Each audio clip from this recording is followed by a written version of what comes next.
Boom! What is going on, dude? It is October 21st, 3:01 p.m. I just got back home, had a phone interview this morning, and then went to Sam's Club, did some grocery shopping, put it away. Now we're here. I gotta go to the gym after this leg day. Oh my gosh. But we're still going. Um, I've just been pondering some thoughts here, and my mind's been going. I gotta let it out. I've been thinking about the space between who you are versus who you're becoming recently. That's been a big thing for me because I've realized that I can't be the same person I used to be, and I'm not the person who I am yet. So I'm in that like, and it's crazy too because I've talked about this for a long time with a lot of my friends of really just like being in this area of like not being who I used to be, but not being who I want to be. So I'm in this like middle area, and it's definitely I wouldn't say discouraging, but it's like man, to get through it, just like man. Um, but I really, in my opinion, I really do think this is the most powerful part of the growth, and really the most uncomfortable because the like loneliness and the awkwardness of it is just like it's because so I think about it like that in the gray area of like, oh, I'm in this middle, but at the same time I think of it like, okay, I'm not where I started either, but I'm not where I want to be. So then I'm in the middle of everything. These like pop-ups keep popping up. I'm in the middle of everything, so I can't like see the beginning or the end. So it's just like I don't know where I'm going, but I know where I'm going at the same time. You know what I mean? Like mentally, no, no, no. Physically, I know where I'm going because I know the plan, but mentally, it's just like, do you really? You know what I mean? But you just gotta shut these thoughts off and just keep making action. And when you make that action without thinking about it, I feel like okay, not making action without thinking about it, but making action and then like asserting that you're going to make that action and not thinking about the way you feel about that action happening. Like if you know it's what you need to do, closing out any thoughts or anything that can make you not do it. You know what I mean? So you make that action happen before your mind can get to it, and it gets you the procrastination, the excuses, the negativity in your head. Because I've realized when you're sitting still, that's when it's the easiest for you to be like, okay, oh, I don't have to do this, or I'm too scared to do this, or I can do it later. It's when you sit like just now, dude. I was so tired. I was so tired and just did not want to do anything. I was laying in my bed. I was typing these notes up. Then I started scrolling. And then it discouraged me a little bit, but got through it. And what helped was literally just opening this laptop and starting this video. Because once I start the video, I get to be able to get flowing and stuff. But it's when we're sitting still and not taking action is when it's like, oh, like should I really do it? Like there was a lot of thoughts in my head that were like, oh, you have to do it again. You don't have to do it today. You don't have to do it today, but you do. You do. And I've already made that decision, so I can't sit still and let my thoughts be able to talk me out of it. You know what I mean? But I've realized a big uncomfortable part of it too is losing people who while we're finding ourselves. Because a lot of time I realize that like most relationships just can't go with you in the next level because those people aren't ready for it. But that's where I love from a distance, and I'm able to be there for them because I know that I hope that sooner or later that they will be able to know that there's a change that needs to be happening. You know what I mean? Like sooner or later, I hope that something's going to change, and I know it will. I know it will. But like losing people is rough because for my experience with losing people, it's been a thing in my life for my whole life. Like I've had, I'd say consistently, I've had maybe four people in my life consistently my whole life. Wait, let me count that.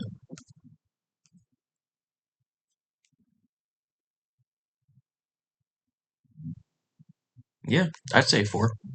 Um, but it's been an easy like, okay, if they don't want to come, they don't want to come. But I know for a lot of people it's harder because like a lot of other people grow up like family orientated and like friend and relationship orientated, and that's just not how I grew up.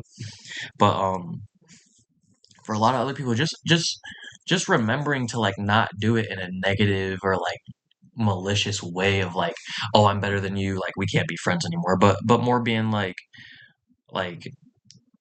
I'm trying to do something and it's going to take me away from being able to hang out as much as often as I used to be able to. But I'm still here for you, man. Like whenever it's all love still, but like I gotta do my own thing. You know what I mean? And being able to really like and even if you lose the people like fully, like they will never be your friends again. Were they really meant to be your friends in the first place if they don't understand? Were they really? You know what I mean? So uh, I know a lot of the time I say I don't like speaking about God with this, but God does not like, I mean, God will not do anything that will make you turn it into a negative way. Like, so when you're losing friends and stuff, you're not losing those friends for no reason. Like, it's not like a, oh, why am I losing all my friends? Where are they going? Like I love my friends so much, and I feel like I'm gonna lose myself if I lose my friends. But in reality, like God is making them leave your life for a reason. There's like it's for a reason because think about if you were to continuously be with those same people day in and day out, how much time you would waste and how much because everyone has their own different like what they're trying to do in life. Everyone's different. Everyone has different ambitions and all that. So your friends aren't going to have the same ambitions as you. So obviously, when you guys hang out, you're not going to be chasing your ambitions, but realistically, our ambition needs to be what we're focused on the most. Do you know what I mean? So, yeah, the occasional like hanging out and everything, that's cool, but I'm not going to do it often. Like it's not going to happen often because I have a mission that I need to do, and when I'm on this mission, I don't want to do anything else. Like I'm doing this because I want to do this, so I'm going to put my full effort into it. You know what I mean? And if they understand, they are your real friends, and then later on in life, you guys are going to be able to flourish in whatever you're both doing. But if they don't understand, fuck off, fuck off, fuck them, bro. Like it's hard to say fuck them too though because they're your friends and you guys were friends for a reason. There was a reason you guys were friends, but if they don't understand, people come and go in your life, and you'll that person that you're losing will be able to be replaced by someone more sufficient and more self-sufficient and more motivating to you and more disciplined than other people and more like human than the other people because humans understand what you're doing. Other people, they do not. So you have to be able to remember if those people can't understand, they're not meant to be in your life. Um, excuse me. And when you outgrow your old life, but the new one hasn't started yet, it's so hard sitting in that like that waiting room area for the transformation to happen because it's a waiting area. Think about when you're at the doctor and stuff. I'm impatiently sitting there. Like I'm impatiently sitting there.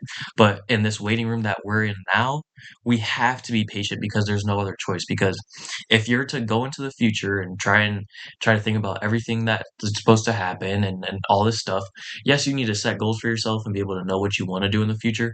But that's all you need. You don't need to be worried about what's in the future. We need to live in the present. And when you're doing that of like in the future too much, then you start thinking and making these situations and these things that happen that haven't even happened yet. Like you make up situations that haven't happened and that are the most outrageous thing in the world, but they seem so real to you because they're in your head.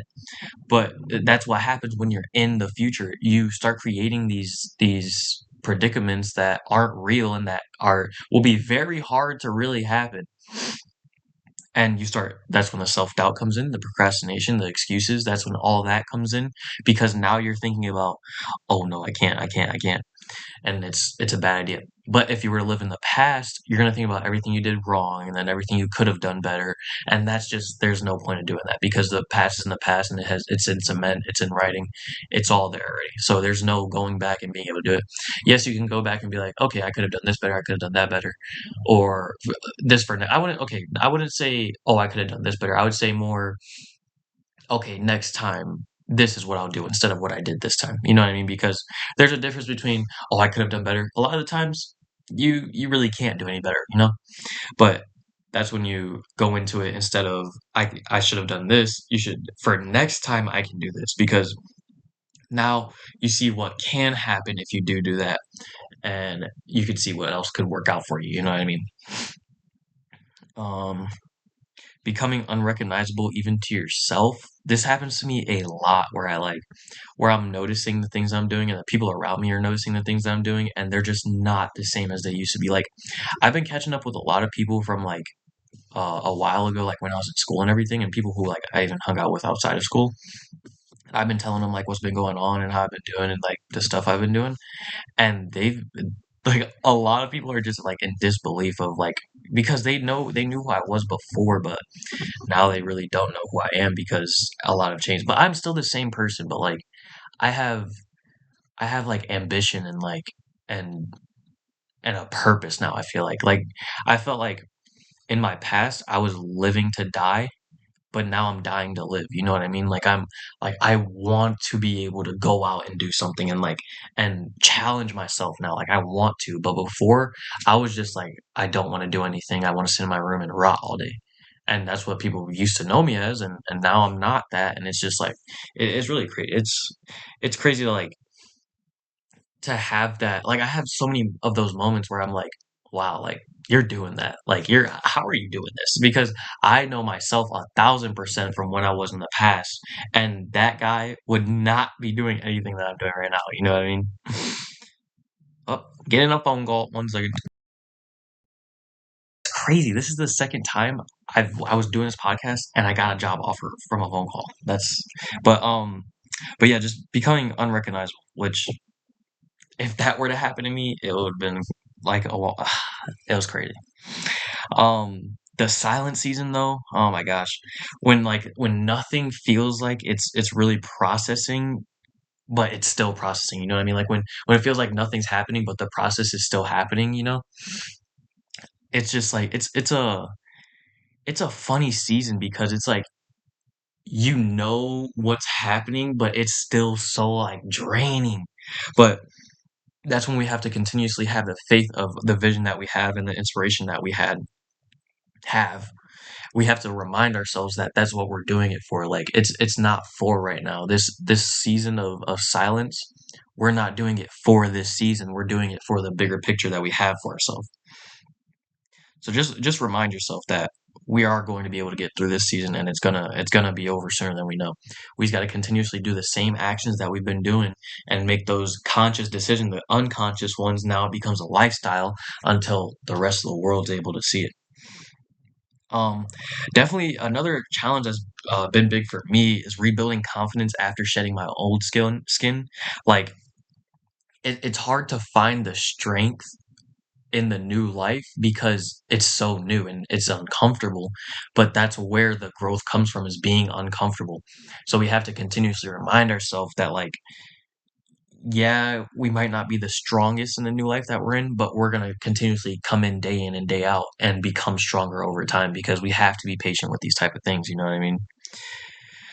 Um and and how to find that strength really when things feel uncertain is once again feeding off of the faith and knowing that your higher above has the plan already set in stone and is already made. Our human bodies are just catching up to it, so we have to remind ourselves of the faith that we have in ourselves. That means we have the faith in our higher being, so we have to continue to remind ourselves. And even if you want to say we have the faith in our higher being, which means we have faith in ourselves, either way how you want to say it, we have the faith, so we have to remember to lean on that faith that we do have to be able to become strong enough to get to the certain point that we need. Um, and healing really like the healing process isn't pretty at all, but it's so necessary because real growth like real growth does not look like growth to other people, but when you get behind the scenes, that's when it's real growth. That's when you start catching on to stuff like I've been doing this editing stuff on here and I've just been catching on like quick and like the social media stuff and the YouTube stuff and like everything is just catching on. So it's like you have to take that first step to be able to catch on, you know? And that's what the healing process is of when you associate, okay, there's a problem here and I need to fix it. I don't know how I'm going to fix it, but I'm going to try and take these steps to fix it. So then you learn on the way. You will never have everything together when you start, but if you start, you're going to be able to have it together sooner or later. You just have to be able to get your foot in the door and be able to take the action to do it. And that comes with opportunities that we have in real life or the healing that we need within ourselves and the preparation that we need. It all comes from just starting, just starting. I'm not gonna lie, I've been looking at my beard and I feel like this side's way longer than this side. Or it's just like popping out more. But I don't know. That's sorry. And definitely the universe strips you before it can elevate you. So for me, how I like got to a realization that shit needed to change, I just hit a rock bottom of having nothing. And it was un it was crazy. It was unreal. Like I had nothing, nothing. But I was so successful at work at the same time. It was so weird. Like I was successful in this real world, but I had nothing up here. All I had was work. So my attitude, my emotions, everything I felt was off of work. But now I can't be touched by anything. Like, yeah, I might like feel emotional about something for a little bit, but that's not going to deter me from the mission I already have. I'm going to feel it because emotions are meant to be felt, and then I'm going to move on and continuously redirect myself no matter what it is. So the world stripped me before I could be elevated. So now everything's taken away. No friends, no connection, no nothing. Straight pure just work. Work. Not I'm not saying clock in, clock out work. I'm saying work. Work. And it's gonna break you down. It's always gonna break you down before you get the breakthrough. So you have to remind yourself that it's a good indicator that things are getting better when nothing's like when everything's quiet and you're just doing the process. That's a sign that it's getting better. It has to break down before it can break back up. Think about okay. Let's think about you want to say sand. Sand starts as a broke down mineral, and this is all it is. There's sand, and it's all broken down. It's held together by all the rest of the sand, but it's broken down. So then, but you're able to put yourself in the fire, and you're able to create glass. How does that make sense? I don't know. But it is able to happen. So you have to remind yourself, yes, we're these little grains of sand in the world, but if we put ourselves in the fire and we're able to put ourselves through the suffering, we can become glass and we can see anything that we want and do anything that we want. We just have to be able to put ourselves through that fire first to be able to get to the other side to become that glass. And it's crazy too because I've realized, like, while I've been on this journey, strangers have seen growth in me more than people I know, which is so weird. Like, I hold myself pretty well when I'm in public. So like when I'm talking to people and having an interaction, they're able to see that I'm able to hold myself well, and I get compliments from people. Just like strangers, like I talked about this on my other podcast the other day. I got told I was artsy by a stranger. I've never been told I was artsy in my life ever. And it's just like it's crazy because people can see it. Like unbiased opinions, people can see it. But when people are biased and they have their own opinion on you, that's when people don't see it. Like you know those people who ignore you purposely just so you know that oh not everyone's paying attention to you. You know what I'm talking about. If you know, you know, dude. And those type of people, those like I purposely go out of my way to say what's up to them even more because so they know that I know they know. You know what I mean? It's a funny thing. It's a funny thing. But yeah. Yeah, I really that's really all I had for this today. I hope you guys gained something from this. But yeah, I gotta go hit this gym, bro. I'm dreading this leg day, but it gotta get done, and then we're gonna have some fun after, so we living. I hope you guys have a good rest of your Wednesday. Hump day! Hope you guys crush Monday and Tuesday. Thursday and Friday's coming up. We about to get it. Then the weekend's here by the time we know it. God bless, guys. I hope you have a good rest of your day. Good things are on the way. Good things are coming.